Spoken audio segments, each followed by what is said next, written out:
check this out.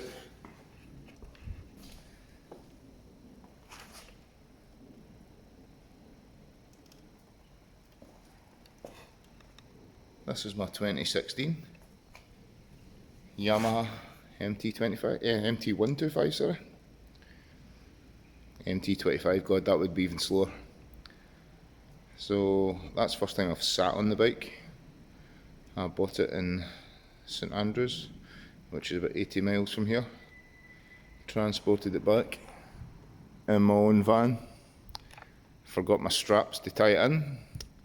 Only had rope and some paracord, thankfully. So got it back with no bad events.